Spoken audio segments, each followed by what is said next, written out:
Parkinson's in particular is one of those diseases that it's vital that we keep moving.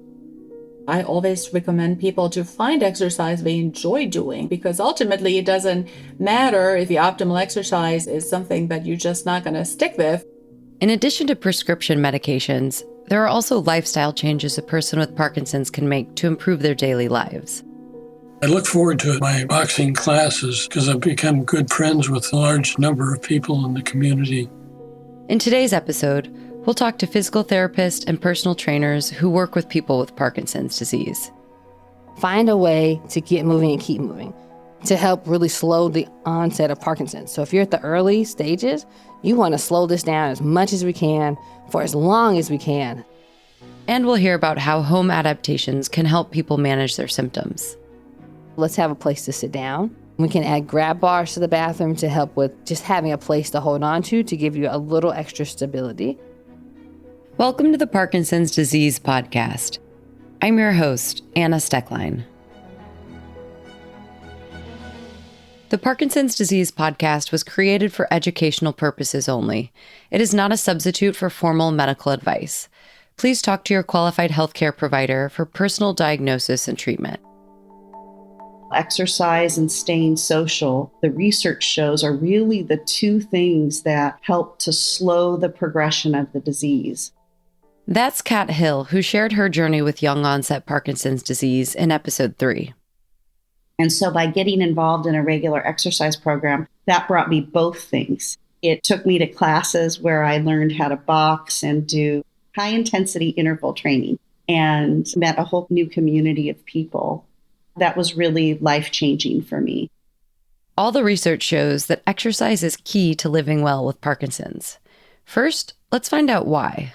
Your medical provider might prescribe you medication for Parkinson's disease, which is going to have a huge impact. But then where I come in is the exercise route. This is Ashley Campbell, a physical therapist with years of experience working with people who have Parkinson's disease. The right type of exercise for Parkinson's is really important because we know that with intense exercise, while we can't replace the dopamine in the cells that have been damaged and lost at the time of the Parkinson's diagnosis, we can improve the brain's ability to use the dopamine that it has. We can improve the brain's ability for that communication between the cells by adding that exercise in as treatment. You don't need to be a lifelong athlete for exercise to be a part of treatment for Parkinson's disease. Ashley explains that exercise can be tailored to the needs of each person. Everybody's going to have some different kind of complaints. So if the stiffness in the body is really something that we want to target, we might do a lot of flexibility and range of motion exercises to help with that. I always recommend people to find exercise they enjoy doing, because ultimately it doesn't matter if the optimal exercise is something that you're just not going to stick with. This is Dr. Lefevre, a movement disorder specialist with expertise in lifestyle interventions. That means she's interested in helping people living with Parkinson's to make small changes to improve their symptoms. Trying different kinds of exercises people might have enjoyed earlier in their life and finding ways to get back to it is, I think, the key here, and building those habit loops. That being said, there certainly is a dose effect. And so one of the standard recommendations is generally to aim for 150 minutes of moderate intensity exercise per week. Now, with moderate intensity exercise, a simple way to judge this is when you're brisk walking, you should still be able to talk, but maybe not sing. So definitely you want to try to get a little bit out of breath, push yourself. So with that 150 minutes per week, that would mean 30 minutes 5 times a week. That could sound like a lot if the person wasn't active at all before their diagnosis, but there are different ways of staying active for everyone. Many people have restrictions as far as chronic pain, joint issues. So the first goal is really to find feasible ways to exercise. You can do things in a pool, you can do chair yoga. There's really exercise modifications for people at every level of activity and fitness. Some newly diagnosed people, like Jeff Lastly, might believe exercise will use up the small amount of energy that they do have. I thought that I wouldn't be able to exercise like I had before. It was bad for me. That would deplete what little dopamine I had left in my brain or whatever. But it turns out that exercise is actually very important for maintaining your ability to function and slow the progression of Parkinson's. And physical exercise can help more than just your body.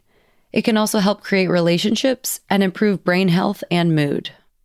I started doing an exercise program through the Brian Grant Foundation, and I still do that to this day with the same trainer. Initially, it was scary, but gradually I found a whole community of people. A systemic review of all recent Parkinson's exercise studies by a team of researchers across 3 international universities showed that people with Parkinson's who exercise regularly see improvements in their overall quality of life, including the slowing down of motor symptom progression and a reduction in depressive episodes. We'll link to this review in the show notes. Choosing to do a slower, more controlled activity like Wayne Folkston can improve balance symptoms. Tai Chi, which was also good for teaching me how to shift my weight and place my feet, and helps me with balance, because balance is a continuing problem. And fortunately, to this point, I've not fallen, and I attribute Tai Chi to that.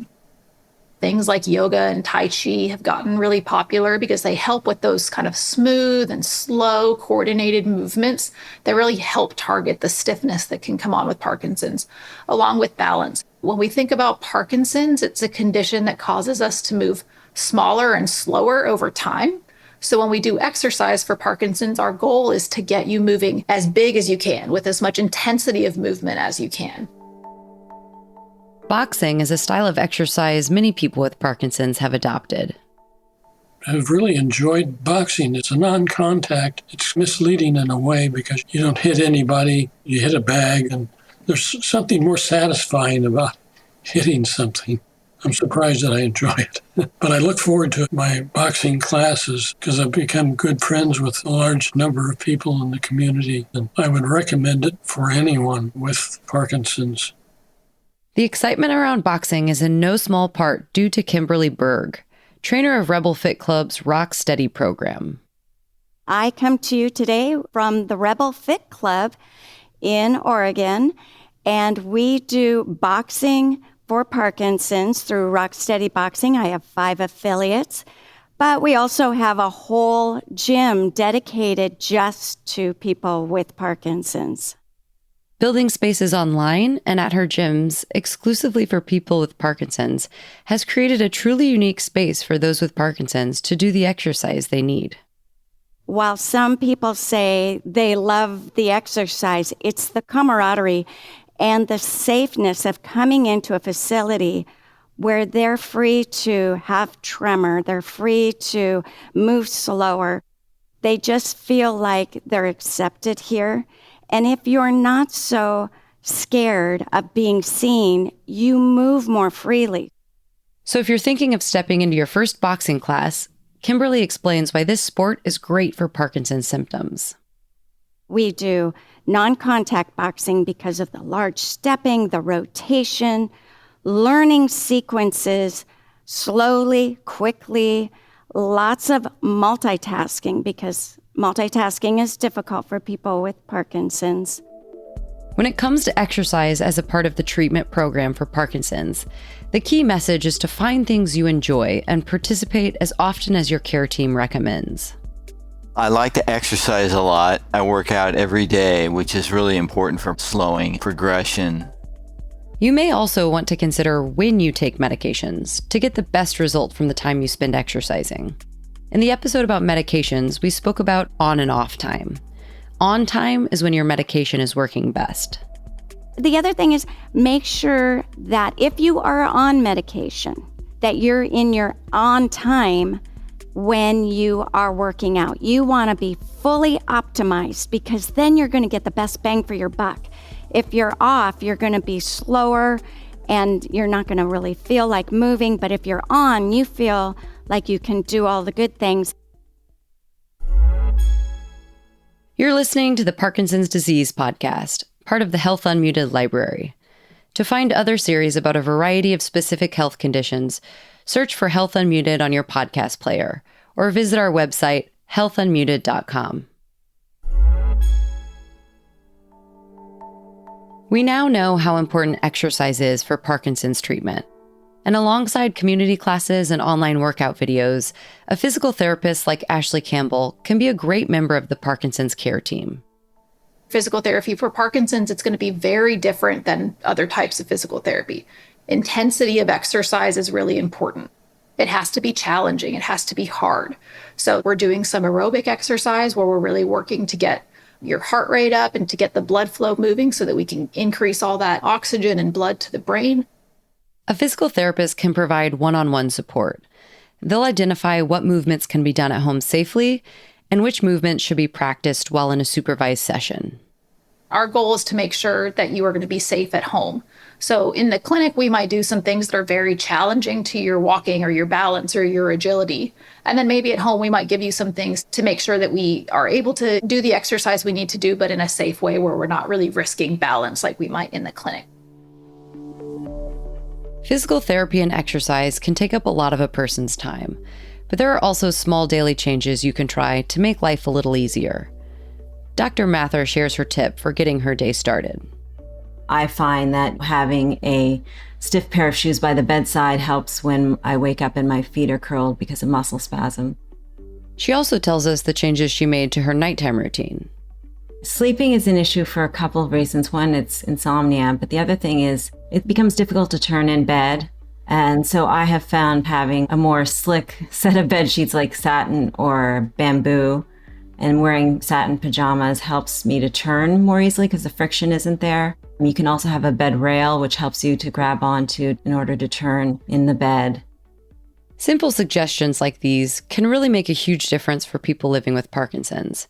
In fact, there's an entire profession focused on helping people develop, recover, or maintain meaningful activities. It's called occupational therapy. Occupational therapy has been very helpful for me when I was starting to have some trouble with my hands.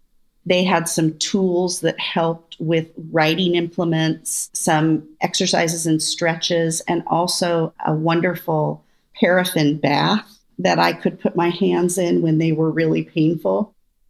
Our job as occupational therapists to help make sure people can be safe and as independent doing all the things they want to do.